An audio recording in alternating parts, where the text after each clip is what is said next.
వాలిని నిగ్రహించి నీకు రాజ్యం ఇస్తాను అని రామచంద్రమూర్తి. నేను అన్ని దిక్కులకు వానరములను పంపి సీతమ్మ జాడ కనిపెట్టి మళ్ళీ సీతమ్మని నీ పక్కకి చేరుస్తాను అని సుగ్రీవుడు. ఇద్దరూ ప్రతిజ్ఞ చేసుకున్నారు. తర్వాత శోకార్తిని పొందినటువంటి సుగ్రీవుణ్ణి ఓదారుస్తూ రామచంద్రమూర్తి అంటారు, మీ ఇద్దరూ తోడ పుట్టినవారు కదా, ఏకోదరులు. అటువంటి వారికి మీ ఇద్దరి మధ్య ఇంత వైరం ఎందుకు ప్రబలింది? నిన్ను రాజ్యభ్రష్టుణ్ణి చేసి నీ భార్యని తన భార్యగా ఎలా చేసుకున్నాడు వాలి? నాకు ఈ విషయాన్ని వివరిస్తే మీ ఇద్దరి మధ్య ఇంత వైరం రావడానికి కారణం నాకు బాగా అర్థమవుతుంది అన్నారు. ఇక్కడ మీరు ఒక విషయాన్ని గమనించవలసి ఉంటుంది. పూర్వాపర విచారణ బాగా చేస్తారు రామచంద్రమూర్తి. సుగ్రీవుడి విషయంలో స్నేహం చేశారు అంటే కబంధుడు చెప్పాడు కాబట్టి స్నేహం చేశారు. ఋష్యమూక పర్వతం మీద ఎవరు ఉంటారో అక్కడ ఉండాలి అంటే పాపాచరణము లేని వారైతేనే ఉంటారు అని కబంధుడు చెప్పాడు. కాబట్టి సుగ్రీవుని యందు పాపము లేదు అని రామచంద్రమూర్తి యొక్క విశ్వాసం. కాబట్టి స్నేహం చేశారు. కేవలం సీతమ్మ జాడ కనిపెట్టడానికి ఒక మిత్రుడు కావాలి అనుకుంటే నిజానికి సుగ్రీవుడి కన్నా వాలి గొప్పవాడు. ఎందుకంటే వాలి ఒక్క కబురు చేస్తే రావణుడు చాలా భయపడతాడు. వాలి చేత నిగ్రహింపబడినవాడు రావణుడు. కాబట్టి ఆయన అలా కావాలి అనుకుంటే సహాయం వాలితోనే స్నేహం చేయొచ్చు. రాముడికి తన కార్యం నడవడం ప్రధానం కాదు, ధర్మం నిలబడి అనుషంగికంగా తన కార్యం నడవాలి తప్ప ధార్మికమైన మార్గము కాని రీతిలో తన కార్యాన్ని చక్కపెట్టుకోవడం అనేటటువంటిది రాముడికి సుతారము ఇష్టం ఉంటుంది. ఆయనకి ముందేది అంటే ధర్మం. సత్యధర్మములు రెండింటినీ రెండు పాదములుగా పెట్టుకుని నడుస్తాడు. కాబట్టే రాముని యొక్క నడక, రాముని యొక్క ఆయనము రామాయణమైంది. కనుక ఆయన సుగ్రీవుడితో స్నేహం చేసి అన్నదమ్ముల మధ్య వైరానికి కారణం అడుగుతున్నాడు.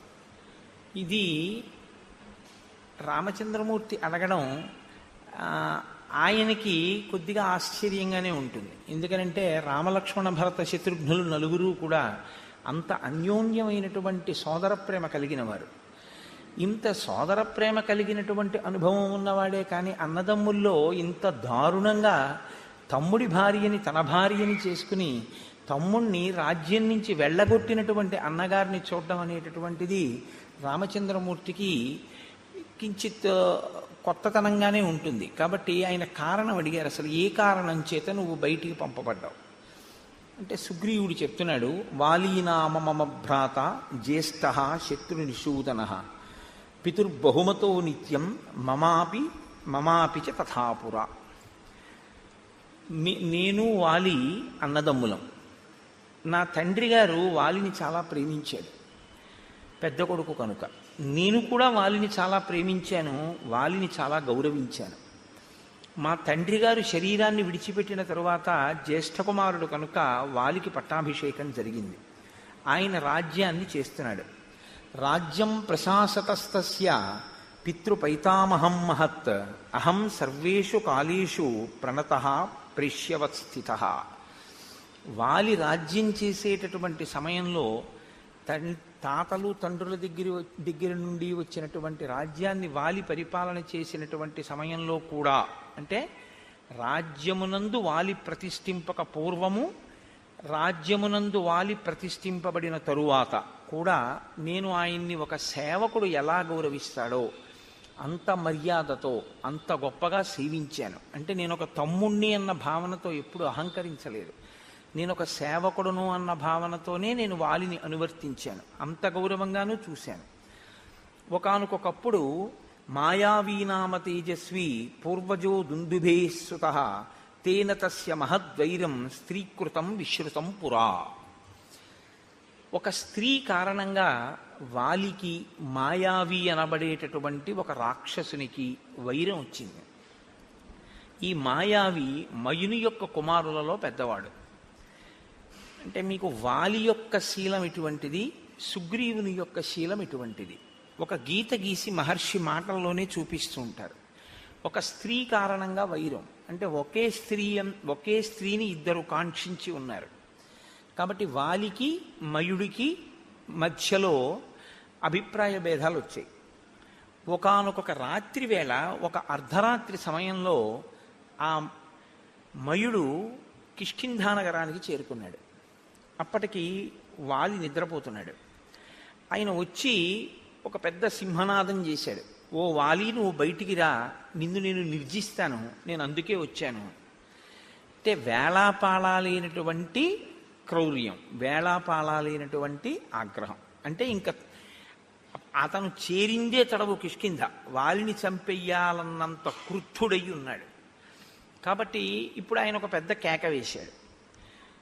వెంటనే వాలి లేచి, నేను ఏదో మధువు సేవించి ఉన్నాను, రాత్రివేళ కనుక నిన్ను నిగ్రహించలేని అనుకుంటున్నావేమో, నువ్వు అక్కడే నిలబడు, నేను వస్తున్నాను, నీతో తలపడతానని వాలి కూడా గబగబా బయలుదేరి యుద్ధానికి వెళ్ళాడు. వాలిని అనుగమించి సుగ్రీవుడు కూడా వెళ్ళాడు.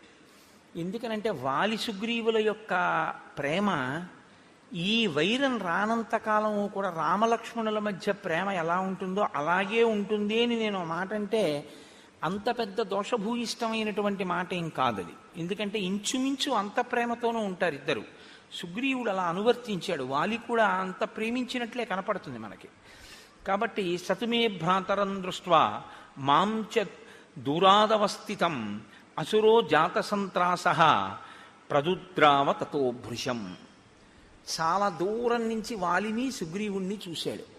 చూసి ఇంత యుద్ధానికి వచ్చి వాలిని మట్టు పెడతానని పెద్ద పెద్ద కేకలు వేసి సింహనాదం చేసినటువంటి ఆ మాయావి, ఆ మయుని కుమారులలో పెద్దవాడైనటువంటి మాయావి ఒక్కసారి పరుగు లంఘించుకున్నాడు. వెనక్కి తిరిగి ఆయన పరిగెత్తి వెళ్ళిపోతున్నాడు. విడిచిపెట్టలేదు వాలి. వాలి ఆయన్ని తరిమాడు. ఆయన వెళ్ళి వెళ్ళి వెళ్ళి వెళ్ళి ఆ మాయావి పచ్చగడ్డితో ఉన్నటువంటి ఒక పెద్ద బిలంలోకి, భూగృహంలోకి ప్రవేశించాడు. ప్రవేశించి దానిలోకి వెళ్ళిపోయాడు. అది చాలా చీకటిగా ఉంది. ఆ బిలం లోపలికి వెడితే అతను ఎక్కడున్నాడో, అతని పరివారం ఎవరైనా ఉన్నారో, ఇంకా ఎవరైనా యుద్ధానికి తలపడతారో తెలియని పరిస్థితి. కాబట్టి ఇప్పుడు వాలి అందులో ప్రవేశిస్తుంటే సుగ్రీవుడు నమస్కారం చేసి అన్నాడు, అన్నయ్య నేను కూడా నీతో వస్తాను అన్నాడు. అంటే మీరు ఇది చెప్పేటప్పుడు రాముడితో చెప్తున్నాడు సుగ్రీవుడి కథ. సుగ్రీవుని యొక్క మనస్సు ఎంత పరిశుద్ధంగా ఉందో, అన్న పట్ల భిన్నాభిప్రాయం ఉన్నవాడు కాడు, అన్న రాజ్యాన్ని కైవసం చేసుకుందామనేటటువంటి ఉద్దేశ్యం ఉన్నవాడు కాడు. కాబట్టి అన్న నేను నిన్ను అనుగమించి ఈ భూగృహంలోకి వస్తాను అన్నాడు. శాపయిత్వాతు మాం పద్భ్యాం ప్రవివేశ బిలం మహత్. వాలి అన్నాడు, నేను నా పాదముల మీద ఒట్టు పెడుతున్నాను, నువ్వు నాతో రావద్దు. నేను లోపలికి వెళ్ళి ఆ రాక్షసుల్ని మట్టు పెట్టి తిరిగి వస్తాను. నేను తిరిగి వచ్చే వరకు నువ్వు ఈ బిలద్వారం దగ్గర కాపు కాయి. కాబట్టి ఇప్పుడు నేను ఈ మాట పూర్వం అరణ్యకాండలో రామచంద్రమూర్తి కూడా ఓసారి అన్నారు, నా పాదముల మీద ఒట్టు, నువ్వు సీతమ్మని తీసుకుని గుహలోకి వెళ్ళు, నేను యుద్ధం చేస్తాను 14,000 మంది ఖరదూషణాదులతోనని. కాబట్టి ఇప్పుడు సుగ్రీవుడు బిలద్వారం దగ్గర నిలబడ్డాడు. వాలి అత్యంత వేగంతో ఆ బిలంలోకి ప్రవేశించాడు. తస్య ప్రవిష్టస్య బిలం సాగ్రహ సంవత్సరో గతః. వాలి బిలంలోకి వెళ్ళిపోయాడు, సుగ్రీవుడు అక్కడ నిలబడ్డాడు. 1 సంవత్సరం అయిపోయింది. ఆయన తిరిగి రాలేదు. లోపల నుంచి ఏమీ చప్పుడు వినపడలేదు. 1 సంవత్సరం ఎదురు చూశాడు, తిరిగి వస్తాడేమోనని. రాలేదు. కానీ 1 సంవత్సరం అయిపోయిన తర్వాత సఫేనం రుధిరం రక్తం అహం దృష్ట్వా సుదుఃఖితః. నురుగుతో కూడినటువంటి రక్త ప్రవాహం ఆ బిలంలోంచి పైకి రావడం మొదలుపెట్టింది. పైగా లోపల నుంచి వాలి వేసినటువంటి ఆర్తనాదములు, అంటే కొంచెం భయంతో కూడినటువంటి కేకలులా వినపడ్డాయి సుగ్రీవుడికి. అవి భయంతో వేశాడా వేయలేదా కాసేపు పక్కన పెట్టండి, ఆయనకు అలా వినపడ్డాయి. అహం త్వవగతో బుద్ధ్యా చిహ్నైస్తై భ్రతరం హతం సిధాయ చ బిలద్వారం శిలయా గిరిమాత్రయా శోకార్తశ్చోదకం కృత్వా కిష్కింధామాగత సఖే. సఖే అంటే ఓ రామా, ఓ స్నేహితుడా అని రాముణ్ణి ఉద్దేశించి మాట్లాడుతున్నాడు. ఓ స్నేహితుడా, నాకు ఎప్పుడైతే వాలి యొక్క కేకలు వినపడ్డాయో, ఆర్తనాదములు వినపడ్డాయో, రాక్షసుల యొక్క హాహాకారములు కూడా నాకు వినపడ్డాయో, నేను వాలి రాక్షసుల చేతిలో నిహతుడయ్యాడు. అక్కడ ఒక్క మాయావియే కాదు, చాలామంది రాక్షసులు ఉన్నారు, అందరూ కలిపి వాలిని మట్టు పెట్టారు అని నిర్ణయానికి వచ్చాను. వచ్చి వాళ్ళు పైకి వస్తారేమోనని. ఎందుకంటే ఎప్పుడూ సుగ్రీవుడికి జీవితాంతం పోలికే. ఎటువంటి పోలిక అంటే, నా అన్నగారు చాలా గొప్పవాడు, నా అన్నగారు చాలా పరాక్రమవంతుడు, అన్న చెయ్యలేని పని నేను చెయ్యలేను అని ఒక ఆలోచన ఎప్పుడు సుగ్రీవుడికి. కాబట్టి నా అన్నగారే అంత ప్రమాదంలో ఉన్నాడంటే ఇప్పుడు నేను బిలంలోకి వెళ్ళి కానీ బిలద్వారం దగ్గర నిలబడగాని ఏం చేస్తాను? కాబట్టి లోపల ఉన్న రాక్షసులు పైకి రాకుండా చెయ్యాలనుకున్నాడు. అందుకని ఒక పెద్ద శిలను ఒక దాన్ని దొర్లించి తీసుకొచ్చి దాన్ని ఆ బిలద్వారానికి అడ్డంగా పెట్టేశాడు. ఇప్పుడు ఏమనుకున్నాడంటే ఇక అందులోంచి రాక్షసులు పైకి రాలేరు, అందులో ఉండిపోతారనుకున్నాడు. వాలి ఉన్నా సరే వాలి కూడా పోతాడు. రాజ్యం తీసుకుందాం అనుకున్నవాడైతే సంవత్సర కాలం ఎదురు చూడడు కుట్ర చేయడానికి. పైగా అతను వెళ్ళిపోయేటప్పుడు శోకార్తశ్చోదకం కృత్వా అన్నాడు. నేను ఆయన గురించి శోకించి ఉదకక్రియ చేశాను అన్నాడు. ఉదకక్రియ చేయడము అంటే జలతర్పణ. అంటే చనిపోయాడు అన్న భావనలో మనసులో అతనికి ఏం అనుమానం లేదు. బతికున్నాడో చచ్చిపోయాడో, నేను గబుక్కుని బిలానికి అడ్డంగా ఓ రాయి పెట్టేశాను అలాంటి భావన ఏం లేదు. ఖచ్చితంగా వాలి మరణించాడని అనుకున్నాడు. అందుకే అతను ఉదకక్రియ కూడా చేసేసాడు. చేసేసి తిరిగి వచ్చాడు. నిజంగా రాజ్యం మీద సుగ్రీవుడికి వ్యామోహం ఉంటే వాలి చచ్చిపోయాడని మంత్రులకి చెప్పుండేవాడు. నేను బిలానికి అడ్డంగా ఒక శిలని పెట్టాను, ఉదకక్రియ చేశాను, వచ్చాను. కానీ అన్నయ్య చచ్చిపోయాడు అని నేను ఎలా చెప్పడం? అన్నయ్య ఏలినటువంటి రాజ్యాన్ని నేను ఏలగలనా? బహుశా అది ఆయన శంక. వాలి సింహాసనం మీద కూర్చుంటే అమ్మ బాబాయ్ వాలి పరిపాలిస్తున్నాడని ఎవరు రాలేరు. వాలి అంత సమర్థున్నా నేను వాలి కూర్చున్న సింహాసనం మీద కూర్చోడానికి? యువరాజుగా వాలి పక్కన కూర్చోగలనేమో, కానీ వాలి లేకుండా నేనే స్వతంత్రంగా పరిపాలన చెయ్యగలిగినటువంటి వాడిని కాను. అందుకని ఆయన మంత్రులకు చెప్పలేదు. కానీ వాళ్ళు ఏం చేశారు? యత్నతో మంత్రిభిశ్రుతం. వాళ్ళు గుచ్చి గుచ్చి గుచ్చి గుచ్చి ప్రశ్నించారు అనేక రకాలుగా. నువ్వు ఎందుకు వచ్చేసావు? వాలేడి? ఎందుకు రాలేదు? ఎప్పుడు వస్తాడు అని. దుఃఖముతో కూడుకున్నటువంటి మనసుతో ఉన్నవాడు కాబట్టి ఒక రోజున పైకి చెప్పేశాడు, వాలి మరణించాడు అని చెప్పాడు. ఎందుకని అంటే తను అలాగే నమ్మాడు. మంత్రులు అన్నారు, వాలి మరణించాడు, నువ్వు యువరాజువి, రాజు లేడు సింహాసనం మీద, సింహాసనం ఖాళీగా ఉండకూడదు, కాబట్టి ఉత్తరాధికారివి నువ్వే కనుక నీకు రాజ్యాభిషేకం చేస్తా ఉన్నారు. అభిషిక్తంతు మాం దృష్ట్వా వాలి సంరక్తలోచన మదీయాన్ మంత్రినో బద్ధ్వా పరుషం వాక్యమబ్రవీత్. ఈయనకి పట్టాభిషేకం చేశారు, సుగ్రీవుడు రాజ్యం చేస్తున్నాడు. సుగ్రీవుడు రాజ్యం చెయ్యడం మొదలుపెట్టినటువంటి కొద్ది కాలానికే వాలి వచ్చాడు. వాలి తిరిగి వచ్చి చూసి సుగ్రీవుడు రాజుగా ఉండడం చూడగానే ఆయన కళ్ళు ఎర్రబడ్డాయి.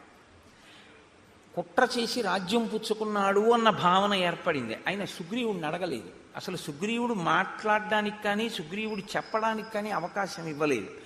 సుగ్రీవుడు చెప్పింది నమ్మలేదు కూడా. కాబట్టి మదీయాన్ మంత్రినో బద్ధ్వా పరుషం వాక్యమబ్రవీత్. నా మంత్రులందరినీ ఖైదు చేసేసాడు. పైగా నన్ను చాలా పరుషంగా మాట్లాడాడు. ఏం మాట్లాడాడు అన్నది సుగ్రీవుడు చెప్పలేదు. పరుషంగా మాట్లాడాడు అంటే దాన్ని బట్టి మనం ఏమైనా అర్థం చేసుకోవలసి ఉంటుందంటే, నువ్వు రాజ్యకాంక్షతో కావాలని నన్ను చంపడం కోసమే బిలానికి శిల అడ్డుపెట్టి నేను లోపలికి వెళ్ళగానే అడ్డుపెట్టి వచ్చేసావు, వచ్చి రాజు అయ్యావు. సంవత్సరం ఎదురు చూసి వచ్చాడు అన్నదాన్ని వాలి ఊహించలేదు. వెళ్ళగానే బిలానికి శిల అడ్డు పెట్టాడు అనుకున్నాడు. కాబట్టి నిగ్రహేపి సమర్థస్య తం పాపం ప్రతిరాఘవ న ప్రావర్తతమే బుద్ధి భ్రాతుర్గౌరవయంత్రిత. నేనప్పుడు రాజ్యాధికారమునందున్నాను. బలవంతుడా బలహీనుడా కాసేపు పక్కన పెట్టండి. అధికారంలో ఉండడం చాలా గొప్ప బలం. ఎందుచేత అంటే సైన్యం అంతా కూడా సహకరిస్తుంది. రాజ్యాధికారం అటువంటిది.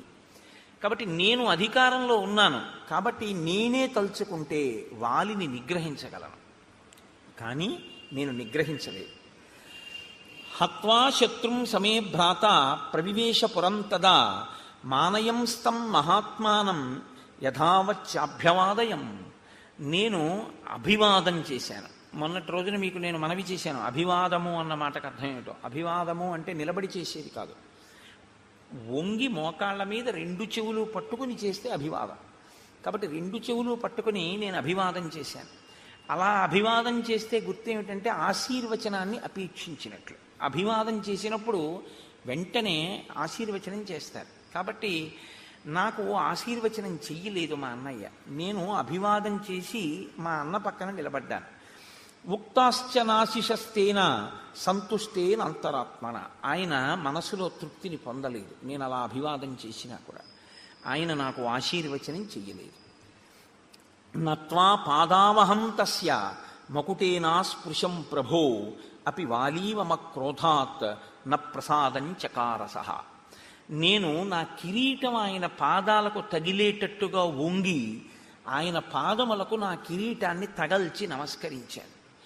నమస్కరించి నేను ఆయనతో ఒక మాట చెప్పాను. అన్నయ్య, నేను యథార్థంగా రాజ్యం కోరుకోలేదు. నువ్వు మంత్రులను అడుగు. నేను 1 సంవత్సరం ఎదురు చూశాను నువ్వు వస్తావని. నురుగుతో కూడిన రక్తపు వరద వచ్చింది. నేను నీకే ప్రమాదం జరిగింది అనుకున్నాను. అందుకని 1 సంవత్సరం తర్వాత ఒక బండ అడ్డంగా పెట్టి తిరిగి వచ్చేసాను. నేను మంత్రులకు చెప్పలేదు. వారు నన్ను గుచ్చి గుచ్చి ప్రశ్నించారు. ప్రశ్నించి వాళ్ళు బలవంతంగా నాకు పట్టాభిషేకం చేశారు. అభిషిక్తోన కామేన తన్మేత్వం క్షంతుమర్హసి. నేను కావాలని చేసుకున్న పట్టాభిషేకం కాదు, కానీ నాకు పట్టాభిషేకం జరిగిందన్నమాట వాస్తవం. అన్నయ్య, ఈ జరిగిన పట్టాభిషేకానికి నన్ను క్షమించు. నాకు తెలియదు నువ్వు ఉన్నావని. కాబట్టి ఇప్పుడు ఈ రాజ్యాన్ని నీకు అప్పజెప్పేస్తున్నాను. నువ్వే సింహాసనం మీద కూర్చుని పరిపాలన చెయ్యి. నీ వంటి మహాత్ముడు పరిపాలన చేస్తుంటే నీకు తమ్ముడిగా, సేవకుడిగా, నేను పూర్వం యువరాజుగా ఎలా ఉన్నానో అలాగే యువరాజ పదవిని స్వీకరిస్తాను. నాకు రాజరికం వద్దు, నువ్వే సింహాసనం మీద కూర్చో.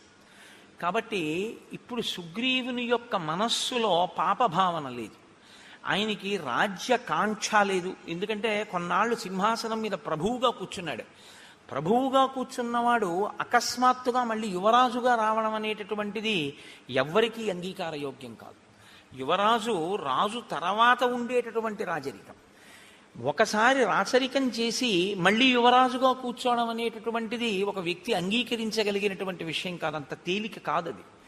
కానీ సుగ్రీవుడు దానికి సిద్ధపడ్డాడు. అన్నయ్య, నువ్వే రాజ్యమేలు, నేను నీకు తోడుగా ఉంటాను. నేను పూర్వం ఎలా నిన్ను సేవించానో అలాగే ఒక సేవకుడిగా మసులుకుంటాను.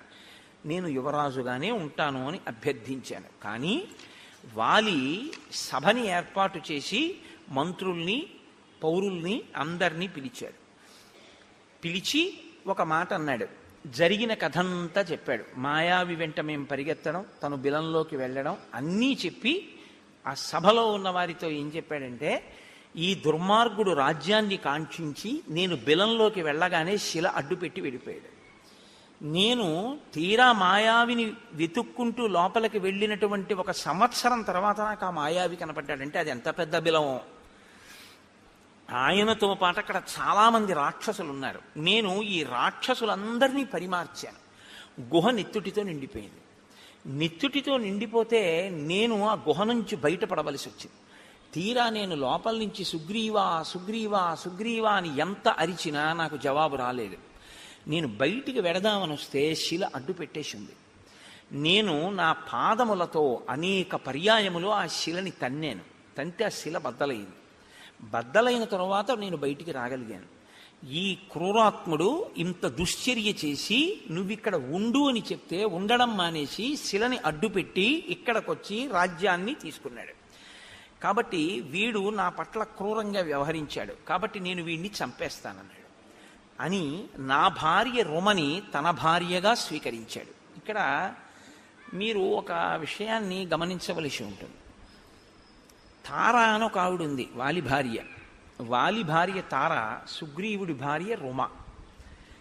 వాలి తారతో కలిసి రాజ్యం వెళుతుండేవాడు.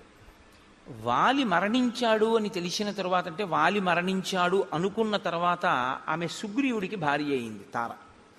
వాలి వచ్చేంత వరకు సుగ్రీవుడి భార్యగానే ఉంది తార. సుగ్రీవుణ్ణి తరిమేశారు. తరిమేశాక ఆవిడ మళ్ళీ వాలి భార్య అయింది. మళ్ళీ తర్వాత సుగ్రీవుడు వాలిని చంపేశాడు. ఆమె మళ్ళీ సుగ్రీవుడికి భార్య అయింది. మరప్పుడు సుగ్రీవుడి యందు మాత్రం దోషం లేదా? మరి అప్పుడు రాముడు ఎలా ఊరుకున్నాడు? చంపిన తరువాత వాలిని వాలి భార్య తారని సుగ్రీవుడు చేపడితే అది కూడా దోషమేగా, వదిన గారిని స్వీకరించడం తల్లితో సమానం కదా. మరి అప్పుడు సుగ్రీవుణ్ణి కూడా చంపేయాలిగా. మరి ఎందుకు చంపలేదు? మరి రుమని, సుగ్రీవుడి భార్య రుమని వాలి స్వీకరిస్తే వాలి మీద ధర్మం తప్పిన వాడివి అని వాలిని ఎందుకు సంహరించాడు రామచంద్రమూర్తి? కిష్కింధకాండలో మీరు చాలా జాగ్రత్తగా దాన్ని పరిశీలనం చేయవలసి ఉంటుంది. వానర జాతులలో వానరముల యందు అనేక జాతులున్నాయి. ఇందులో కర్మాధికారము జ్ఞానాధికారము కలిగినటువంటి వానర జాతి ఒకటి ఉంది. అది చాలా శ్రేష్టమైనటువంటి వానర జాతి. వాళ్ళు సంధ్యావందనం చేస్తారు. మనుష్యులు ఎలా చేస్తారో అలా వాళ్ళు సంధ్యావందనం చేస్తారు. వాళ్ళ అంత్యేష్టి సంస్కారం అవన్నీ కూడా అలా ఉంటాయి. వాలి సుగ్రీవుడు సంధ్యావందనం చేసేటటువంటి వానర జాతిలో వచ్చినటువంటి వాళ్ళు. సంధ్యావందనం చేసే అధికారం ఉన్నటువంటి వానర జాతిలో ఒక నియమం ఉంది. అన్న వదిన, తమ్ముడు మరదలు, 2 జంటలు ఉండగా ఏ కారణం చేతనైనా అన్నగారు కానీ తమ్ముడు కానీ మరణిస్తే, మరదలు కానీ వదిన గారు కానీ మిగిలినటువంటి వారిని, అంటే ఒక ఉదాహరణ చెప్పాలి అంటే అన్నగారు మరణించాడు అనుకోండి, ఇప్పుడు ఆ వదిన గారు తనంత తాను కోరుకుంటే తమ్ముడికి భార్య అవ్వచ్చు. అలాగే తమ్ముడు మరణించాడు అనుకోండి, తమ్ముడి భార్య కోరుకుంటే అన్నగారికి భార్య కావచ్చు. అది వాళ్ళ ధర్మం, అది వాళ్ళ నియమం. అది మీరు మన నియమాల్ని తీసుకెళ్ళి అక్కడ పెట్టకండి. వాళ్ళ నియమం అలా ఉంది, అది వాళ్ళకి ధర్మబద్ధం. కాబట్టి వాలి భార్యగా తార ఉన్నంతకాలం సుగ్రీవుడు ఎప్పుడూ స్వీకరించలేదు. వాలి మరణించాడు అని పరిపూర్ణంగా నమ్మాడని గుర్తేమిటంటే పట్టాభిషేకం చేసుకుని తారని కూడా తీసుకున్నాడు. ఆవిడ అంగీకరించింది సుగ్రీవుడు భార్యగా ఉండడానికి, కాబట్టి స్వీకరించాడు. ఇప్పుడు తప్పు లేదు. సుగ్రీవుడు కళ్ళ ముందు బతికున్నాడని వాలికి తెలుసు, తెలిసి రుమని స్వీకరించాడు, ధర్మం తప్పాడు, అందుకుని చంపాడు. ఇది మీరు పట్టుకోవలసి ఉంటుంది. తర్వాత సుగ్రీవుడు మరణించాడు, వాలి మరణించాడు. వాలి మరణించిన తరువాత వాలి భార్య తార ఇప్పుడు భర్త పోయాడు కాబట్టి కోరుకుంటే ఆయన తమ్ముడికి భార్యగా వెళ్ళవచ్చు. కాబట్టి తార తమ్ముడికి భార్యగా వెళ్ళింది, రాముడు జోక్యం చేసుకోవాలి. ఆ ధర్మ సూక్ష్మాన్ని మీరు పట్టుకోవాలి. కిష్కింధకాండలో ఈ విషయాన్ని మీరు జాగ్రత్తగా పట్టుకోకపోతే ఏమవుతుందంటే రాముడు వాలినే ఎందుకు నిగ్రహించాడు, సుగ్రీవుణ్ణి ఎందుకు నిగ్రహించలేదు అన్నది ఒక పెద్ద ప్రశ్నగా నిలబడిపోతుంది. కాబట్టి నేను అనుకుంటున్నా ఇప్పుడు మీకు స్పష్టమైంది అని నేను అనుకుంటున్నాను. రాముడు ధర్మాత్ముడు, ఆయన ధర్మాన్నే నిలబెడుతూ ఉంటాడు ఇప్పుడు. కాబట్టి రామ, నేను బ్రతికుండగా నన్ను చంపడానికి ప్రయత్నం చేసి ఈ భూమండలం అంతా తిరిగాను వాలి తరువుకొస్తే. ఋష్యమూక పర్వతం మీదకి వచ్చి కూర్చున్నాను. కిష్కింధ పక్కనే ఉంది ఋష్యమూక పర్వతం. ఆఖరికి నేను ఈ ఋష్యమూకం మీదే కూర్చున్నాను. ఒక కారణం వల్ల ఇక్కడికి వాలి రాడు, అంతే చెప్పాడు. అప్పటికీ ఆ మాటే చెప్పాడు. ఒకానొక కారణం చేత వాలి ఇక్కడికి రాలేడు. వాలే కాదు, వాలి అనుచరులు కూడా రాలేరు. అందుకని నేను ఇక్కడ ఉన్నాను, కానీ ప్రాణాలు అరచేత పెట్టుకుని ఉన్నాను. ఎందుకంటే నన్ను చంపాలి అని కృతకృత్యుడై ఉన్నాడు. ఎలాగైనా తమ్ముడిని చంపేస్తానంటున్నాడు. అందుకని ఏ క్షణంలో ఎవరిని పంపి నన్ను చంపుతాడోనని భయపడడం వల్లే మీ ఇద్దరిని చూసినప్పుడు కూడా వాలే పంపాడు అని నేను అంత భయపడ్డాను. నేను బ్రతికుండగా నా భార్య రుమని తన భార్యగా వాలి అనుభవిస్తున్నాడు. ఇది వాలి చేసినటువంటి ద్రోహం. అందుకని వాలిని సంహరించి నాకు రాజ్యాన్ని భార్యని ఇప్పించవలసింది అని నిన్ను ప్రార్థిస్తున్నాను అన్నాడు. ఇప్పుడు వెంటనే రామచంద్రమూర్తి అన్నారు, యావత్తం నాభిపశ్యామి తవ భార్యాపహారిణం తావత్ సజీవేత్ పాపాత్మ వాలి చారిత్ర దోషక. ఆయన తీర్పు చెప్తారు. చారిత్ర దోషక, నడవడి లేనివాడు. ధర్మం తెలియదా? తెలుసు. అలా చేపట్టకూడదు రుమనని తెలుసు, చేపట్టాడు. ఎలా చేపట్టాడు? తమ్ముడు బతికుండగా చేపట్టాడు, కాబట్టి ధర్మం తప్పాడు. ధర్మం తప్పినటువంటి ఆ వాలిని ఇక నేను బతకనివ్వను. నా కంటికి వాలి ఎంతకాలము కనపడడో అంతకాలమే బ్రతికుంటాడు. నా కంటికి వాలి కనపడిన ఉత్తర క్షణంలో వాలి మరణిస్తాడు. కాబట్టి నువ్వు ఇవ్వాలే, ఇప్పుడే బయలుదేరి కిష్కింధకి యుద్ధానికి బయటికి వస్తాడు, నేను వాలిని చంపేస్తాను. సరే, బయలుదేరారు. ఆ వాలి, ఆ సుగ్రీవుడు రామచంద్రమూర్తితో మీ పరాక్రమం మీద నాకు ఎటువంటి అనుమానం లేదు, మీరు ఇంద్రుడితో తుల్యమైన వారు, మీరు వాలిని నిగ్రహించగలరు, వాలినేమి 3 లోకములనే నిగ్రహించగలరు, అంతటి పరాక్రమ సంపన్నులు. అటువంటి మీతో నాకు మైత్రి ఏర్పడడం చాలా గొప్ప విషయం, చాలా సంతోషించవలసిన విషయం. రాజ్యభ్రష్టుడైన ఒక వానరుణ్ణి నేను, అటువంటి వానరుడితో మీరు స్నేహం చేశారు. పైకి అంటూ ఉంటాడు ఈ మాటలు, కానీ సుగ్రీవుడి మనసులో ఉన్న భావనలన్నీ వేరు ఈ సందర్భంలో. ఎందుకో తెలుసా అండి, ఆయన ఎప్పుడైనా సరే లక్ష్మణుణ్ణి అసలు కూర్చోమని చెప్పడం. ఆయన ఎప్పుడైనా కూర్చోమంటే రాముణ్ణే కూర్చోమంటాడు. రాముణ్ణి కూడా ఎలా కూర్చోమంటాడంటే, ఒక కొమ్మ విరిచి వేసి 2 పర్యాయాలు చేశాడు అలాగా. ఒక కొమ్మ విరిచి వేసి దాని మీద తను కూర్చుని రాముణ్ణి కూర్చోమంటాడు. ఒకసారి అయితే ఏమైందంటే, రామలక్ష్మణులు ఇద్దరు నిలబడ్డారు, తను కూర్చుని మాట్లాడాడు. ఆ తరువాత ఏం చేశాడంటే, చూసి రామ మీరు కూర్చోండి అని లేచి ఒక మద్ది చెట్టు కొమ్మ విరిచి ఆసనంగా వేసి కూర్చోండని తను కూర్చుని ఇలా కూర్చోమన్నాడు. అంటే మహాత్ముల సరసన కూర్చోవడం, మహాత్ములతో సమానంగా కూర్చోవడం వారిని అవమానించడమే. అంటే వారు కూర్చోమంటే కూర్చోవచ్చు, అందులో దోషం లేదు. అలా ఉండకూడదు. మనం ఆ గమనించగలిగినటువంటి స్థితిని చూడాలి. ఇది సుగ్రీవుడికి తెలియదా? రాముడు మహాత్ముడని తెలియదండి, తెలియకపోవడం వల్ల అలా ప్రవర్తించాడు అని మీరు అన్నారనుకోండి. లేకపోతే మహాత్ములతో అలా ప్రవర్తించకూడదని సుగ్రీవుడికి తెలియదండి అని మీరు అన్నారనుకోండి. మహాత్ములతో అలా ప్రవర్తించకూడదన్న విషయం సుగ్రీవుడికి తెలుసు అనడానికి మహర్షి ఒక సాక్ష్యాన్ని చూపిస్తారు. నేను మీకు ఎదర వచ్చినప్పుడు చూపిస్తాను. అంటే తెలిసి అలా ప్రవర్తించాడు. ప్రవర్తించి మీ అంతటి వారు నాతో స్నేహం చేస్తున్నారు, ఇంకింతకన్నా ఏం కావాలంటాడు. కానీ మనసులో అనుమానపడుతుంటాడు. ఏమనుమానపడ్డాడంటే, ఆగండి వెడదాం, పిలుస్తాను వాలిని, యుద్ధం చేస్తాను, మీరు చంపుదురు కానీ నేను ఒక్క మాట చెప్తాను, కొంచెం వినండి అన్నాడు. దేని గురించి భయం సుగ్రీవుడికి అంటే, ఇప్పుడు బయటపడుతున్నాడు. సముద్రాత్ పశ్చిమాత్ పూర్వం దక్షిణాదపి చోత్తరం క్రామత్య నుదితే సూర్యే వాలి వ్యపగత క్లమః. వాలి ప్రతిరోజు సూర్యోదయానికి పూర్వం బ్రాహ్మీ ముహూర్తంలో నిద్రలేస్తాడు. చాలా మంచి అలవాటు. రావణుడు కూడా లేస్తాడు. కానీ ఇద్దరికీ ఉన్న లక్షణం ఏమిటో తెలుసా అండి? ఆయనకి కామం, ఈయనకి అహంకారం. నాకు బలం ఉంది అని. సంధ్యావందనం చెయ్యాలి అనుకున్నటువంటి వాడు ఒక చోట కూర్చుని చేసుకుంటే చాలు, అంతేకాని బలం ఉంది కదా అని సంధ్యావందనం చేసేటటువంటి వాడు ఏదో చెరువు దగ్గరికి వెడితే 4 గట్ల మీద సంధ్యావందనం చేయాలి, 4 చోట్లకి వెళ్ళి తర్పణ అంటే అర్ఘ్యం ఇవ్వాలని ఏం లేదు. కానీ ఒంటి బలం అటువంటిది. కాబట్టి ఆయన ఏం చేస్తాడంటే, 4 సముద్రముల దగ్గరికి వెడతాడు అర్ఘ్యం ఇచ్చేటప్పుడు. అంటే దిగ్దేవతా నమస్కారానికి తిరిగినట్టుగా 4 సముద్రములకు వెడతాడు. తూర్పు సముద్రం, పశ్చిమ సముద్రం, ఉత్తర సముద్రం, దక్షిణ సముద్రం ఒక్కొక్క గంతులోనే వెళ్ళిపోతాడు. దక్షిణ సముద్రం దగ్గర కూర్చున్నవాడు ఒక్క గంతు వేస్తే ఉత్తర సముద్రం దగ్గర ఉంటాడు. ఉత్తర సముద్రం దగ్గర నుంచి ఒక్కసారి లంఘిస్తే మళ్ళీ తూర్పు సముద్రానికి వస్తాడు. తూర్పు సముద్రం నుంచి బయలుదేరితే ఒక్క గంతులో పశ్చిమ సముద్రాన్ని చేరుకుంటాడు.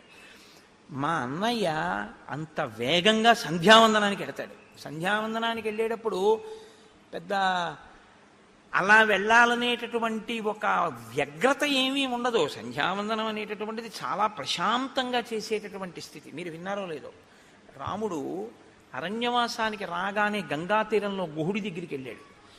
నిర్మలమైన మనస్సుతో గాయత్రి చేస్తాడు. గాయత్రి ఎప్పుడు చేస్తున్నా సంధ్యావందనంలో మనసుని నిర్మలం చేసుకోవాలి. అందుకే అన్ని మాటలు ఆచమనం చేస్తారు. స్థూల సూక్ష్మ కారణ శరీరములందుండేటటువంటి తాపములను నిగ్రహించి మనసుని నిలబెట్టి సంధ్యావందనం చెయ్యాలి, గాయత్రి చెయ్యాలి. అది బుద్ధిని ప్రచోదనం చేస్తుంది. కాబట్టి రాముడు చేస్తే ప్రశాంత చిత్తుడై చేస్తాడు.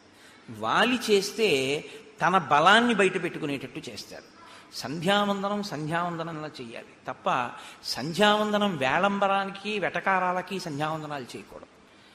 అది చాలా ప్రమాదం కూడా. అలాంటి పిచ్చి పనులు ఎప్పుడూ చేయకూడదు.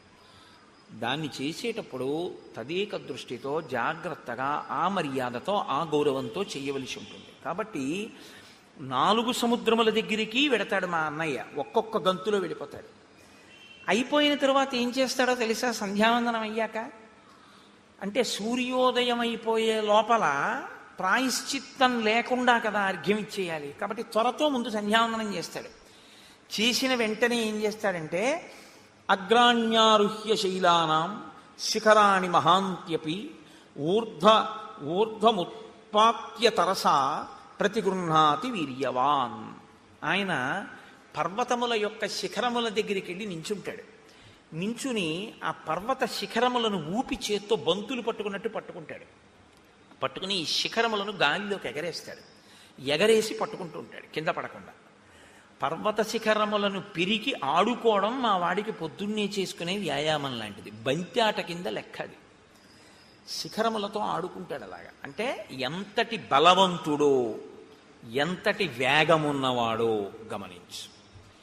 బలం ఉండడం ఒకెత్తండి, బలానికి పక్కన వేగం ఉండడం మరింత ద్విగుణీకృత బలం. అది బలం ఉన్న చోట వేగం ఉండాలని లేదు, వేగం ఉన్న చోట బలం ఉండాలని లేదు. బలము వేగము కూడా ఉన్నాయనుకోండి, చాలా కష్టం ఇంకా పట్టుకోవడం. అంత వేగంగా వచ్చి మీద పడిపోతాడు. అంత వేగమున్నవాడు, అంత బలమున్నవాడు మా అన్నయ్య. బహవః సారవంతశ్చ వనేషు వివిధాద్రుమాః వాలినా తరసా భగ్న బలం ప్రథయతాత్మనః. మా అన్నయ్య పచ్చగా ఉన్నటువంటి ఆకులతో ఉన్న సాలవృక్షముల దగ్గరికి వెడతాడు. వెళ్ళి ఆకాశం అంతెత్తి పెరిగిపోయి కొమ్మలతో రెమ్మలతో పచ్చి ఆకులతో ఉన్న సాలవృక్షం దగ్గరికి వెళ్ళి దాని మొదలు పట్టుకుని ఒకసారి ఊపుతాడు. ఊపి పైకి చూస్తాడు. చూస్తే అపర్ణః, ఇహ ఆకులు ఉండవు ఆ చెట్టుకి, అన్ని ఆకులు కింద పడిపోతాయి. పచ్చాకు పడ్డం చాలా కష్టం, పచ్చాకు ఊడదు.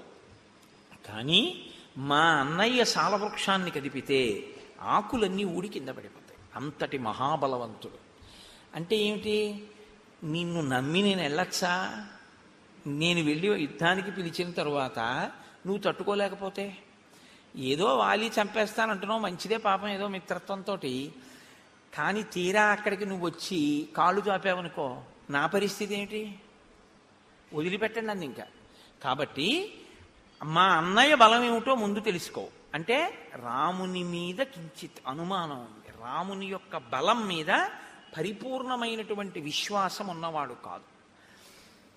ఈ మాట చెప్పిన తరువాత ఇంకొకటి చెప్తున్నాడు.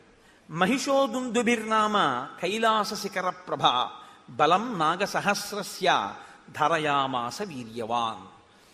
దుందుభి అని ఆ మాయావి యొక్క తమ్ముడు, వాడికన్నా గొప్పవాడు వీడు. వీడికి 1000 ఏనుగుల యొక్క బలం ఉన్నటువంటి వాడు.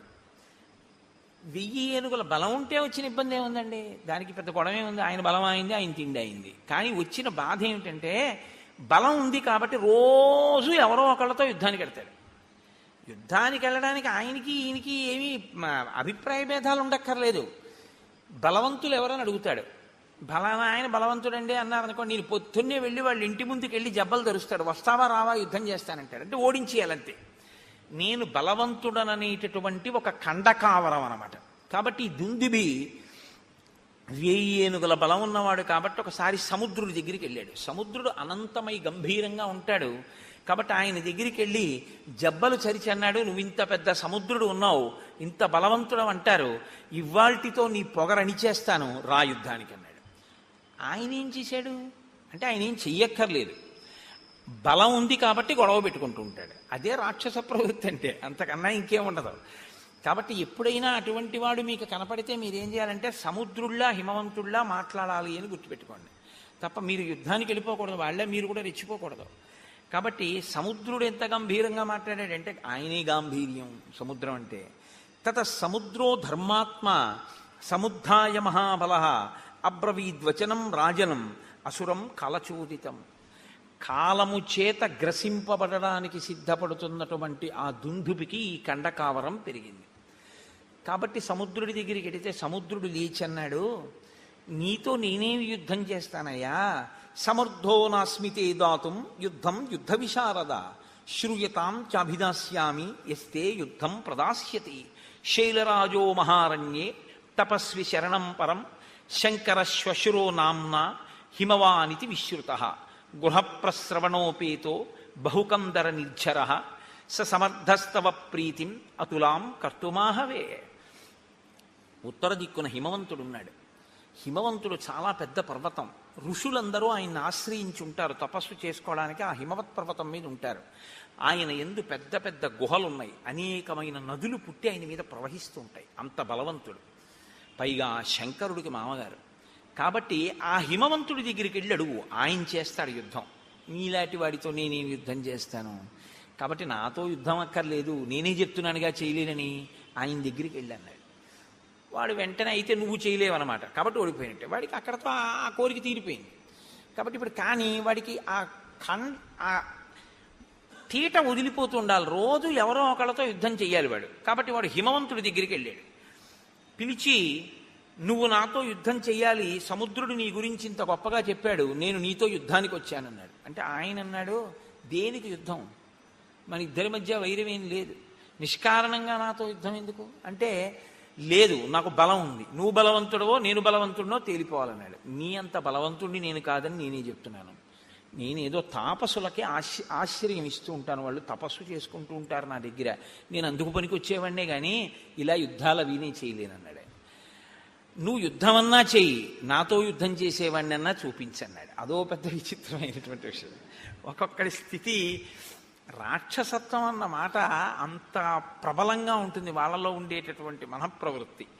అంటే ఆయన అన్నాడు, వాలీనామ మహాప్రాజ్ఞ శక్రతుల్య పరాక్రమ అధ్యాస్తే వానర శ్రీమాన్ కిష్కింధాం అతుల ప్రభాం స సమర్థో మహాప్రాజ్ఞ తవ యుద్ధ విశారద ద్వంద్వయుద్ధం మహద్దాతుం నముచేరివ వాసవ. నముచికి ఇంద్రుడికి యుద్ధం జరిగితే ఎలా ఉంటుందో అలా ఉంటుంది నువ్వు వాలితో యుద్ధం చేస్తే. కిష్కింధారాజ్యాన్ని పరిపాలన చేస్తున్నాడు, మహాబలవంతుడు, నీకు తగినవాడు, ఆయనతో యుద్ధం చెయ్యి, మీ ఇద్దరికీ సరిపోతుంది, బాగుంటుంది, నాతో ఎందుకు, అక్కడికి వెళ్ళి అన్నాడు. అంటే మళ్ళీ ఒక్క గంతులో అక్కడి నుంచి ఇక్కడికి వచ్చాడు. కానీ పాపం అప్పటికే తిరిగాడు కదండి, మరి ఓసారి సముద్రుడి దగ్గరికి వెళ్ళాడు, ఓసారి హిమవంతుడి దగ్గరికి వెళ్ళాడు. దేనికి, ఓ పుణ్యమా పురుషార్థమా, గొడవ తెచ్చుకోవడానికి వెళ్ళాడు. గొడవ పెట్టుకోలేదు వాళ్ళు గొడవ పెట్టుకోలేదన్న కక్ష కడుపులో ఉండిపోయింది. వాళ్ళు గొడవ పెట్టుకోలేదు, ఇవాళ నాకు యుద్ధం చేయడానికి ఒక్కడ దొరకలేదు, సూర్యాస్తమయం అయిపోయింది. వాడికి ఎంత బాధో చూడండి. ఏదో ఇవాళ నేను అయ్యో ఒక్క గుడికి వెళ్ళలేదు, ఒక్క గోపురానికి వెళ్ళలేదు, రామాయణంలో ఒక్క శ్లోకం చదవలేదు, ఒక్కసారి రామనామం రాయలేదు, రామరామ అనలేదు, ఇవాళంతా ఏమిటో ఇలా గడిచిపోయింది అని భక్తుడు విసుక్కున్నట్లు వాడికి చాలా కోపం వచ్చింది. సూర్యాస్తమయం అయిపోయింది, ఒక్కడు గొడవకు వచ్చిన వాడు లేడు, ఒక్కడితో యుద్ధం దొరకలేదు, చీకటి పడిపోయింది. వీడు వస్తాడో రాడో, పడుకున్నాడో ఏమో. కాబట్టి ఇప్పుడు రెచ్చగొట్టడానికి కిష్కింధ వెళ్ళాడు. అప్పటికే బాగా చీకటి పడిపోయింది, ఊరుకోవచ్చు, కానీ రేపొద్దున మళ్ళీ ఎక్కడికైనా వెళ్ళిపోతానంటాడేమో అని కంగారు, యుద్ధానికి ముందే సిద్ధం చేసేసుకుంటే పోతుందని. అంటే ఎంత వెర్రిగా ఉంటారో చూడండి ఒక్కొక్కళ్ళ మనస్తత్వం. మీరు ఇవి చూసి, రామాయణం చూసి అలా ఉంటారనుకోకండి. నేను పేర్లు చెప్తే బాగుండదు, పేపర్లలో చదవట్లా మీరు, ఎంతమందో ఇలాంటి వాళ్ళు. కాబట్టి అయిన దానికి కాని దానికి జబ్బలు చదవడం, రా నాతో అంటూ ఉండడం, ఎంత రాక్షసత్వంతో ఉంటారో. కిమర్థం నగరద్వారం ఇదం రుద్ధ్వా వినర్దసి దుందుభే విదితో మేసి రక్ష ప్రాణాన్ మహాబల. వాలి ఈ దుందుబి చేసినటువంటి హడావిడి విన్నాడు. ఆయన వచ్చినవాడు ఊరుకున్నాడా, ఒక మహిష రూపంలో వచ్చాడు. వచ్చి ఒక పెద్ద మహానాదం ఒకటి చేశాడు. ఆ కిష్కింధంతా చెట్లున్నాయి, ఆ చెట్లన్నీ విరగ్గొట్టేస్తున్నాడు. గిట్టలతో భూమినంతటినీ కూడా ఇలా దున్నేసి ఆ పైకి మట్టి రేపేసి భూమిని బద్దలు చేసేస్తున్నాడు ఆ బలంతో. ఆ నగర ద్వారాన్ని భేదించేస్తున్నాడు, బద్దలు కొడుతున్నాడు. బద్దలు కొడుతుంటే వాలి నిద్ర లేచి అన్నాడు, ఎందుకురా, ఎవడరా అల్లరి చేస్తున్నవాడు, ఏమిట్రా అంత కంగారు వాడికి, ఎందుకు అలా ఆ నగర ద్వారాన్ని బద్దలు కొడుతున్నాడు అన్నాడు. అంతే ఆయన అడిగింది, నాకు నీతో యుద్ధం కావాలి, ఇప్పుడు చేస్తావా రేపు చేస్తావా అని అడిగితే అయిపోతుంది పోనీ. కానీ వీడన్నాడు, అంటే రాక్షసత్వం అంటే మాటలు ఎలా ఉంటాయో చూడండి, అకారణంగా. నత్వం స్త్రీ సన్నిధౌ వీరా వచనం వక్తుమర్హసి మమ యుద్ధం ప్రయచ్ఛాత్య తతో జ్ఞాస్యామి తే బలం. ఆడాళ్ళ దగ్గర కూర్చొని అరవడం కాదు. అంటే మరి రాత్రి అయిపోయింది, అంతఃపురవాసంలో రాణుల దగ్గర కదా ఉంటాడు, ఆడవాళ్ళ దగ్గరుండి ఏదో పెద్ద వీరుళ్ళ ఎవడరా అని అడగడం కాదు, రా యుద్ధానికి, నీ బలం ఏంటో తేల్చేస్తానన్నాడు. ఎవరు అసలు వాడు, ఏమీ చెప్పడం, కంగారు. అనుకుని మళ్ళీ ఏమనుకున్నాడో వెంటనే అభయం ఇచ్చాడు, ఫోన్లే చీకటి పడిపోయాక వచ్చాను కదా అని. అధమాధారయిష్యామి క్రోధమధ్య నిశామి మాం గృహ్యతాం ఉదయ స్వైరం కామభోగీషు వానరా. పోన్లే ఎలాగోలా కష్టపడి రేపు పొద్దుటి వరకు నేను ఈ కోపాన్ని ఇలాగే అట్టి పెట్టుకుంటాను, రేపు పొద్దున్న యుద్ధానికి రా, ఇవాళకి రాత్రి నీ రాణులతో హాయిగా కామోపభోగాన్ని అనుభవించు. ఎందుకు ఆ కోపాన్ని నిలబెట్టుకోవడం? ఎవడైనా కోపం వదిలేస్తానని చూడాలి. ఆయన అంటాడు చాలా కష్టం మీద రేపు పొద్దుటి వరకు కోపాన్ని నిలబెట్టుకుంటానంటాడు. అంటే దుష్టుడి యొక్క మనఃప్రవృత్తి ఎలా ఉంటుందో చూడండి. ఉత్తమే క్షణకోపస్య మధ్యమే ఘటికాద్వయం మధమే స్యాదహోరాత్రం పాపిస్తే మరణాంతక. కష్టపడి కోపం నిలబెట్టుకోవడం ఎందుకండి? అది పోతుంటే హాయిగా వదిలిపెట్టేయాలి దాన్ని. అమ్మాయి మన ప్రయత్నం లేకుండా పోయిందిరా అనుకోవాలి. కానీ వాడికి అలా చిత్తశాంతి లేదు, దాన్ని కష్టపడి నిలబెట్టుకుంటున్నాడు, గిట్టలతో గీరేస్తున్నాడు, చెట్ల కొమ్మలు అంటే రాత్రల్లా అలా చేస్తూ ఉంటాడు. నువ్వేం చెయ్యాలి? వాలి ఏం చెయ్యాలో చెప్తున్నాడు. ఇవాళ రాత్రికి నీ రాణులతో భోగించు. దీయతాం సంప్రదానంచ పరిష్వజ్యచ వానరాన్ సర్వశాఖాం మృగేందస్త్వం సంసాదయ సుహృజ్జనాన్. నువ్వు దాన ధర్మాలు ఏమైనా చెయ్యాలనుకుంటున్నావేమో, ఇవాళ రాత్రి చేసేసి, ఎవరికేమైనా ఇద్దామనుకుంటే ఇచ్చేసి. పరిష్వజ్యచ వానరాన్, ఎవరైనా నీకు ముఖ్యమైనటువంటి వానరుల్ని చూడాలంటే వాళ్ళని పిలిపించి కౌగిలించేసుకోసారి. ఎందుకంటే ఇవన్నీ అంటే ఖండకావరం నోటి తేట. సర్వశాఖాం మృగేందస్వం సంసాదయ సుహృజ్జనాన్. ఒకసారి నీ సుహృత్తులు ఉంటారు, మంచి స్నేహితులు, మళ్ళీ చూడడం ఉండదు, రేపు పొద్దున చంపేస్తాను నిన్ను, అందుకని వాళ్ళందరినీ పిలిచి ఓసారి చూసేసి. అంటే దేనికి చంపేస్తావు? ఏమి కారణం లేదు, తను బలవంతుడు అనిపించుకోవాలి కాబట్టి చంపేస్తాడు అంతే. సుదృష్టాం కురు కిష్కింధాం కురుష్వాత్మ సమంపురే క్రీడస్వచ సహ స్త్రీభి అహం తే దర్పనాశన. రేపు ఎలాగో నిన్ను చంపేస్తాను ఉదయం, కాబట్టి ఇవాళ ఏం చేస్తావో తెలుసా? ఒకసారి ఆ కిష్కింధ సామ్రాజ్యాన్నంతటినీ ఓసారి చూసేసుకో. రాజు కాబట్టి నీకు ఆ మక్కువ ఉంటుంది, ఓసారి ఆ రాజ్యం వంక చూడు. నీకు ఇష్టం కాబట్టి ఆ రాజధాని వంక కూడా ఓసారి చూసేయి. ఇవాళ రాత్రి నీకు ఇష్టమైనటువంటి స్త్రీలు ఎవరున్నారో వాళ్ళతో భోగించి రేపు పొద్దున నిన్ను చంపేస్తాను. యోహిమత్తం ప్రమత్తం వా సుప్తం వా రహితం భృశం హన్యాత్ స భ్రూణ లోకే త్వద్విధం మదమోహితం. అసలు ఇప్పుడే చంపేద్దాను. ఎందుకు వదిలేస్తున్నానో తెలుసా? నువ్వు తాగి రాణులతో భోగం అనుభవిస్తూ ఉంటావు కాబట్టి నిద్రపోతున్న వాణ్ణి, ఆయుధం లేనివాణ్ణి, యుద్ధానికి సిద్ధంగా లేనివాణ్ణి, ఏదో కామోపభోగంలో ఉన్నవాణ్ణి చంపడం అంటే భ్రూణహత్య, పసిపిల్లాన్ని చంపడంతో సమానం. కాబట్టి నేను అటువంటి పాపపు పనులు చేయనన్నాడు. మళ్ళీ ఇందులో మళ్ళీ పాపపుణ్య విచారణ ఒకటి వాడికి. రాక్షసత్వం అంటే అలాగే ఉంటుందండి, చాలా గమ్మత్తుగా ఉంటాయి వాళ్ళ మాటలు. కాబట్టి రేపొద్దున్న యుద్ధానికి రాను అంటే వాలికి వీడికన్నా సరదా వాడికి. వాడన్నాడు రేపొద్దుడి దాకా ఎందుకు, నేను తాగినా అది వీరరసం, నేను మధుపానం చేసినా అది నన్నేం అడ్డదు, కాబట్టి నేను ఇప్పుడే చంపేస్తాను, రేపొద్దుడి దాకా ఏంటి, అవన్నీ నాకేం అవసరం లేదన్నాడు. అని వెంటనే లోపలికి వెళ్ళి తమేవ ముక్త్వా సంక్రుద్ధో మాలాముక్షిప్య కాంచనీం పిత్రా దత్తాం మహేంద్రేణ యుద్ధాయ వ్యవతిష్ఠత. తన తండ్రి అయినటువంటి మహేంద్రుడిచ్చిన బంగారు మాల ఒకటి ఉంది, ఆ మాల తీసి మెడలో వేసుకున్నాడు. ఆ మాలకి ఒక శక్తి ఉంది, అది తనలోని తేజస్సుని, తనలోని బలాన్ని క్షీణించిపోకుండా మాల స్వీకరించి కాపాడుతుంది. ఎదుటివారి బలాన్ని లాగేస్తుంది అని చెప్పకూడదు మీరు ఎప్పుడు. అది ఆయనలో తేజస్సుని, ఆయనలో బలాన్ని క్షీణించిపోకుండా తనలోకి తీసుకుని కాపాడి మళ్ళీ ఇస్తూ ఉంటుంది. మహేంద్రుడిచ్చిన మాలకి ఆ శక్తి ఉంది. అందుకే అది మెడలో ఉన్నంతసేపు వాలి మరణించడు.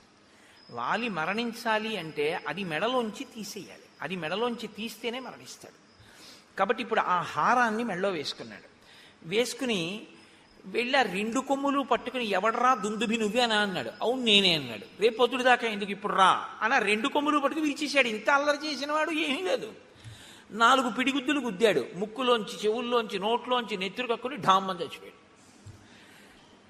ఎందుకు ఇంత అల్లరి అంటే, ఎందుకు ఎక్కడో హాయిగా పడుకోక ఈశ్వరుడిచ్చిన బలంతో ఎందుకు వచ్చిన గొడవ, ఎందుకు వెళ్ళినట్టు, ఎందుకు యుద్ధం చేసినట్టు, ఎందుకు చచ్చిపోయినట్టు అంటే ఒక్కటే చెప్పవలసి ఉంటుంది, ఖండకావరము. కాబట్టి తం తోలయిత్వా బాహుభ్యాం గతసత్వం అచేతనం చిక్షేప బలవాన్ వాలి వేగే నైకేన యోజనం.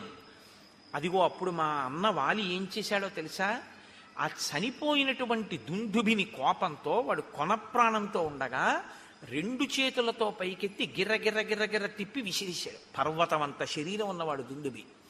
ఆ శరీరాన్ని విసిరితే అది యోజనం దూరం వెళ్ళి పడింది రామ.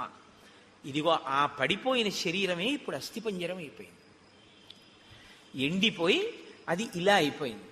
ఆ విసిరినప్పుడు నవరంధ్రములలోంచి నెత్తురు కారుతోందేమో దుందుబి శరీరంలోంచి. తస్య వేగ ప్రవిద్ధస్య వక్త్రాక్షతజబిందవ ప్రపేతుర్మారుతో క్షిప్త మతంగస్యాశ్రమం ప్రతి. ఆ గాలిలో వచ్చేస్తున్నటువంటి ఆ దుందుబి యొక్క శరీరంలోంచి కారుతున్న నెత్తురు మతంగ మహర్షి యొక్క ఆశ్రమంలో పడింది. ఆశ్రమ ప్రాంగణంలో పడింది. ఆయన బయటికి వచ్చారు. ఏమిట్రా పెద్ద చప్పుడైంది ఏదో పడిపోయినట్టు అని బయటికి వచ్చారు. బయటికి వస్తే నెత్తురు పడిపోయింది అదంతా. ఆయన వెంటనే ఒకసారి అంతర్ముఖులై చూశారు, ఎందుకు పడింది ఇంత రక్తం అని. దుందుబి శరీరాన్ని వాలి విసిరాడు అని గ్రహించారు. ఆయన అన్నారు, వనం మత్సంశ్రయం ఏన దూషితం రుధరస్రవై సంభగ్నా పాదపాశ్చేమే క్షిపతే హాసురీం తను. నేను ప్రాణప్రదంగా పెంచుకుంటున్నటువంటి చెట్లతో కూడినటువంటి ఈ ఆశ్రమం నేను నివసించేటటువంటి ప్రదేశం. దీన్ని కలుషితం చేశాడు వాలి. ఆ నెత్తుటి ధారలు ఇక్కడ పడేటట్టుగా విసిరాడు దుందుబి కళేవరాన్ని. కాబట్టి ఎవడైతే ఈ శరీరాన్ని ఇలా విసిరాడో వాడు ఈ ఆశ్రమంలోకి అడుగు పెడితే వెంటనే మరణిస్తాడు అని ఊరుకోలేదు ఆయన. సమంతాద్యోజనం పూర్ణం ఆశ్రమం మమకం యది ఆగమిష్యతి దుర్బుద్ధి వ్యక్తం సన భవిష్యతి. నేను ఎంతో కష్టపడి ఈ వనాన్నంతటినీ పెంచి పెద్ద చేసి కందమూలములు తింటూ ఉంటాను. నా బిడ్డల్లాంటివి ఈ చెట్లన్నీ. ఇటువంటి చెట్లన్నీ పాడైపోయేటట్టుగా విసిరాడు దుందుబి శరీరాన్ని. మరి పర్వతం అంతా శరీరం పడిపోతే చెట్లు పాడవండి. కాబట్టి ఈ ఆశ్రమంలోకే కాదు, ఆశ్రమానికి ఒక యోజనం దూరంలో ఎప్పుడైనా వాలి లోపలికి వస్తే వెంటనే వాలి మరణిస్తాడు అని ఆయన అన్నాడు. వాలి ఈ కోపాన్ని పెట్టుకుని తన వాళ్ళని పంపించి పాడు చేస్తుంటాడేమో అని. దివసస్యాస్య మర్యాద యంద్రస్తాశోస్మి వానరం బహువర్ష సహస్రాణి సవై శైలో భవిష్యతి.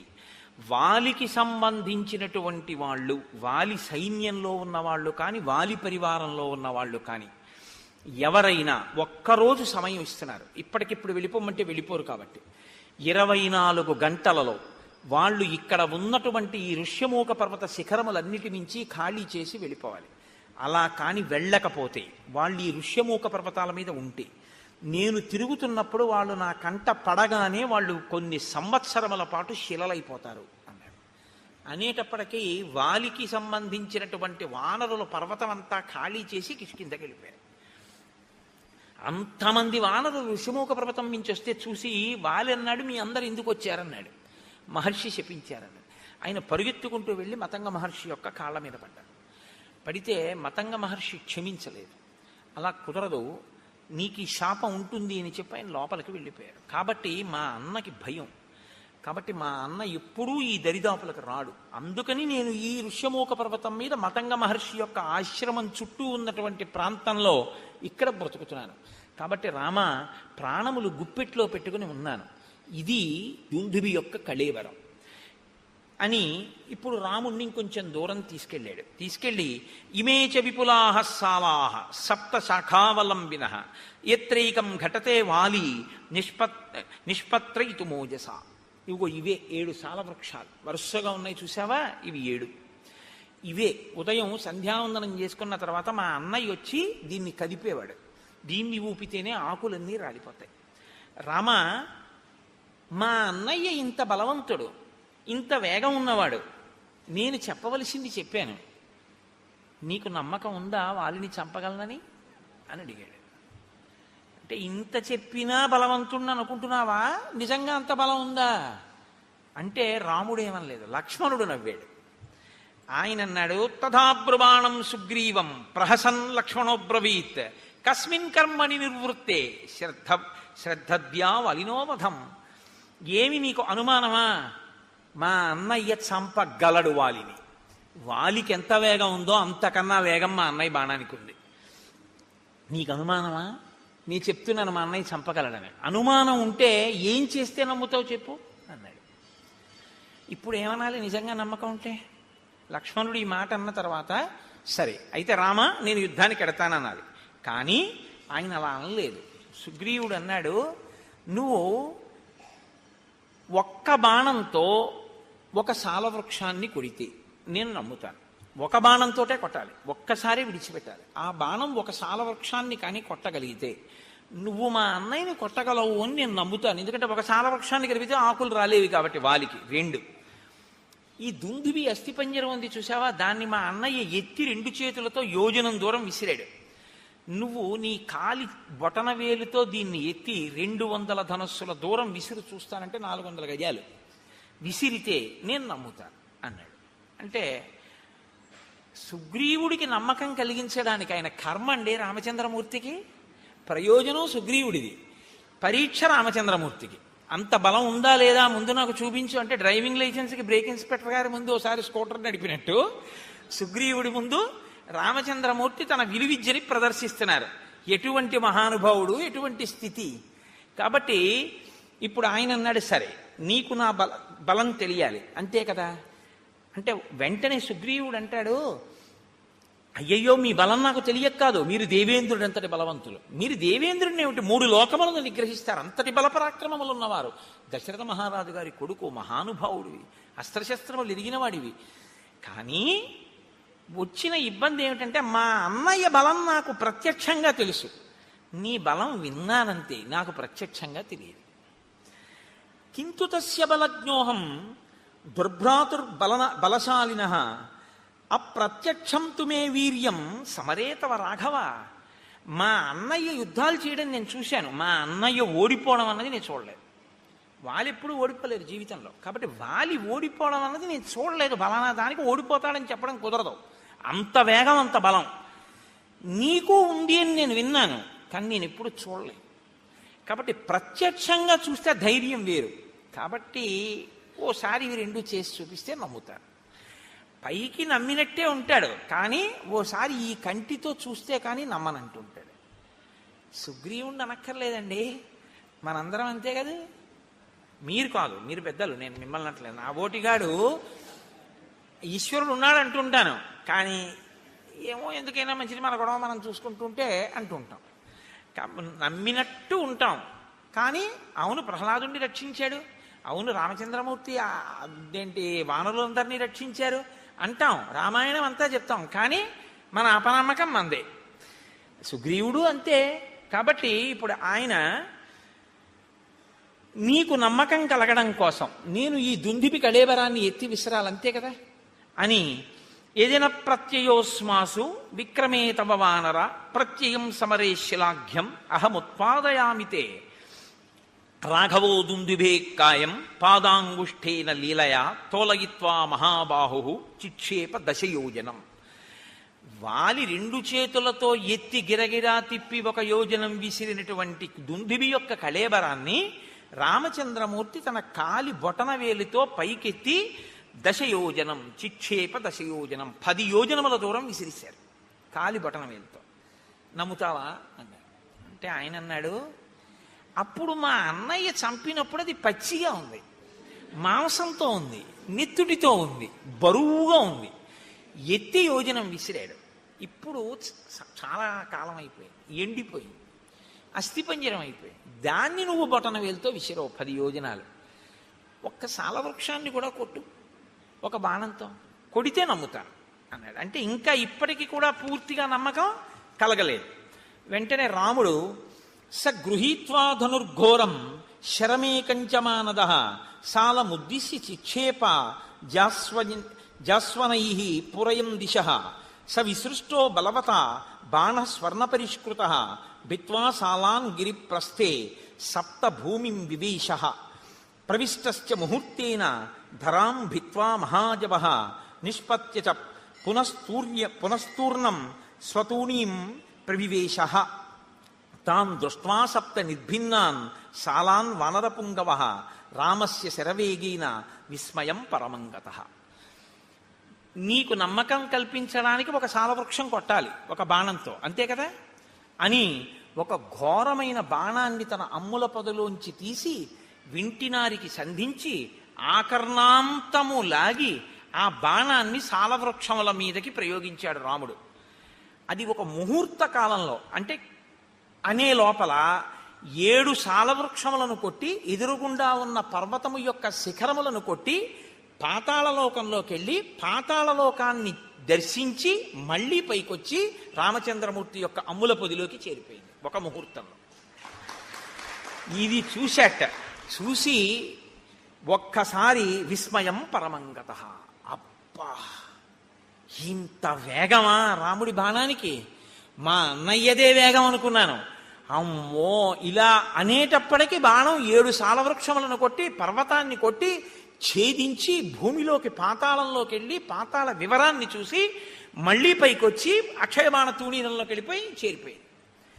ఇప్పుడు ఇక నిలబడలేదట. ఇప్పటిదాకా ఆయన్ని నిలబెట్టి తను కూర్చుంటాడు. ఇప్పటిదాకా కొమ్మ కొట్టి ఆయన్ని ఇలా కూర్చో అని తను కూర్చోబెడతాడు. ఇప్పుడు చూశాడు రాముడంటే ఏమిటో. ఇప్పుడేం చేశాట? సమూర్జ్ఞ న్యపతద్ధూమౌ ప్రలంబీకృత భూషణ సుగ్రీవ పరమప్రీతో రాఘవాయ కృతాంజలి. ఇప్పుడు ఆయన ముందు ఇలా వంగిపోయాట. వంగిపోయి 2 చేతులతో అంజలి ఘటిస్తే ఆభరణములు వ్రేలాడాయి అన్నారు మహర్షి. ఎంత పెద్ద మాట చూడండి. ఇప్పుడు నేను నా మెడలో ఉన్న రుద్రాక్ష హారం నా మెడలోనే నా గుండెల మీద ఇలాగే ఉందనుకోండి, నేను బాగా వంగలేదు అని గుర్తు. ఇది ఉందా, ఊడిపోయిందా? అదే నేను ఒకరి యందు భక్తితో బాగా వంగిపోయి నమస్కరించాను అనుకోండి, ఇలా నా గుండెల మీద ఉన్న హారం ఏమవుతుంది? ఇలా గాలిలోకి వచ్చి వ్రేలాడుతుంది. అంత వంగిపోయాను అంటే గుర్తేమిటి? అవతల వారి యందు అంత భక్తి చూపించాను అని గుర్తు. ఇన్నాళ్ళు ఏమైంది భక్తి అంటే? ఇన్నాళ్ళు రాముడిని అలా చూడలేదు. ఇప్పుడు రాముడు ఏమిటో తెలిసింది. తెలియగానే ఏం చేశాడంటే అంత వంగిపోయాడు. వంగిపోయి అన్నాడు, ఇక వెళ్ళిపోదాం పద, పిలుస్తాను వాళ్ళని అన్నాడు. ఇప్పుడు ఎంత నమ్మకం వచ్చేసిందో చూడండి. కానీ దీని ఫలితం దీనికి ఉంటుంది. ఇది మీరు కిష్కింధకాండలో పట్టుకోవలసినటువంటి ఒక అద్భుత రహస్యం. రాముడు అన్నాడు, పద, తప్పకుండా యుద్ధం చేస్తాను. నువ్వు పిలు మీ అన్నయ్యని, మీ ఇద్దరు యుద్ధం చేస్తుంటే నేను వాలిని సంహరిస్తాను. ఇప్పుడు వెళ్ళాడు, పెద్ద సింహనాదం చేశాడు. ఎవడు రావాడన్నాడు, మీ తమ్ముడే వచ్చాడన్నాడు. వీడికి ఎంత అహంకారం వచ్చిందిరా, ఋష్యమూకం మించి దిగి నా ముందుకు వస్తాడా యుద్ధానికి అని వాలి గబగబా బయలుదేరి వచ్చాడు. ఇద్దరు పెనుగులాడుతున్నారు, ఇద్దరు పిడికిటి పోట్లతో పొడుచుకుంటున్నారు, కలియబడుతున్నారు, గుద్దుకుంటున్నారు, తన్నుకుంటున్నారు, ఒకరి మీద ఒకరు కలియబడుతున్నారు, నెత్తురు కక్కుతున్నారు. ఇన్ని చేస్తుంటే రాముడు బాణం వెయ్యలేదు. తతో రామో ధనుష్పాణి తావుభౌ సముదీక్ష్యతు అన్యోన్య సదృశౌ వీరౌ ఉభౌ దేవావినాశ్వినౌ. అశ్వనీ దేవతలిద్దరూ ఒకేలా ఎలా ఉంటారో వాలి సుగ్రీవులిద్దరూ పూర్తిగా ఒక్కలా ఉన్నారు. అంటే ఏమండి, దెబ్బలు కొడుతున్నవాడు వాలి, తింటున్నవాడు సుగ్రీవుడు కాదా అంటే మల్ల యుద్ధంలో అలా ఉండదు. ఇద్దరూ కొట్టుకుంటూ ఉంటారు, ఇద్దరూ గుద్దుకుంటున్నారని మహర్షి చెప్పారు. కాబట్టి అంత మెరుపు వేగం కలిగినటువంటి బాణాన్ని రాముడు ఇతనే వాలి అనుకుని వేసేస్తే అది సుగ్రీవుడి మీద పడిపోతాయి. ఇప్పుడు రాముడి పట్ల ఎంత అధర్మం అయిపోతుంది, మిత్రఘాతకుడు అయిపోతాడు. కాబట్టి తతోన కృతవాన్ బుద్ధిం మోక్తుమంతకరం శరం. అది వేస్తే దెబ్బ తగలడం కాదు, అది చంపేస్తుంది మనిషిని. కాబట్టి బాణాన్ని వేయలేదు, ఆగిపోయాడు రాముడు. ఇప్పుడు తినవలసినన్ని దెబ్బలు తినేసి పారిపోయాడు ఋషిముఖ పర్వతం మీద. పారిపోయి కూర్చున్నాడు తల వంచుకొని. మళ్ళీ రామలక్ష్మణులు వీళ్ళు మంత్రులు వెళ్ళారు. వీడితే తల వంచుకుని కూర్చున్నవాడు రాముడి వంక చూశాడు. రాముడు ఏమనలేదు. సుగ్రీవుడే అన్నాడు, నా మానాన్ని నేనున్నాను, అగ్నిసాక్షిగా మిత్రత్వం చేసుకున్నావు, సాలవృక్షాలు కొట్టావు, మా అన్నయ్యని కొట్టేస్తాను యుద్ధానికి పిలవమన్నావు, నీ మాట నమ్మి యుద్ధానికి వెళ్ళాను, నన్ను చితక పొడి చేశాడు, నువ్వు బాణం వేయలేదు. నేను వాలిని సంపనని ఒక మాట ముందు చెప్తే ఏమై ఉండేది, ఎందుకు పంపావు నన్ను అని అడిగాడు. అడిగితే ఆయన అన్నాడు, నిన్ను రక్షించడానికి వాలిని సంహరించడానికి నేను బాణప్రయోగం చెయ్యాలిగా. మీ ఇద్దరూ ఒక్కలా ఉన్నారు, నేను నిన్ను చూశాను కానీ వాలిని చూడలేదు పూర్వం. నువ్వు వాలిని పిలవడం ఏమిటి, వాడు యుద్ధానికి వచ్చేసాడు, ఇద్దరూ కలిపడిపోయారు. ఇద్దరూ కలియపడిపోయిన తర్వాత ఎంత పరికించి చూసినా ఇద్దరూ ఒక్కలాగే కనపడుతున్నారు. ఎవరు వాలో ఎవరు సుగ్రీవుడో నాకు తెలియలేదు. నిజం కూడా అంతేనండి, ఇద్దరు అలా ఉంటారు వాలి సుగ్రీవులు. కాబట్టి ఇద్దరూ అలా ఉన్నారు కాబట్టి నేను ఎవరో తెలియలేదు. పైగా మల్ల యుద్ధం చేసేటప్పుడు ఎలా ఉంటుందంటే, ధనుర్వేదంలో బాణప్రయోగం చేసుకునేటప్పుడు ఒకరి ముందు ఒకరు నిలబడి ఉంటారు. ఇటుపక్క ఒకరి నుంచి ఉంటే అటుపక్క ఒకరి నుంచి ఉంటారు. ఆయన రథం నుంచి ఈయన మీదకి బాణాలు వేస్తూ ఉంటాడు. ఏదో కొంత పరికించే అవకాశం ఉంటుంది. మల్ల యుద్ధంలో అలా ఉండదు. కింద పడుతూ ఉంటారు, మీద పడుతూ ఉంటారు, దుల్లుతూ ఉంటారు, గుద్దుకుంటూ ఉంటారు, కొట్టుకుంటూ ఉంటారు, పుడుచుకుంటూ ఉంటారు, అరుచుకుంటూ ఉంటారు, అటు తిరుగుతూ ఉంటారు, ఇటు తిరుగుతూ ఉంటారు.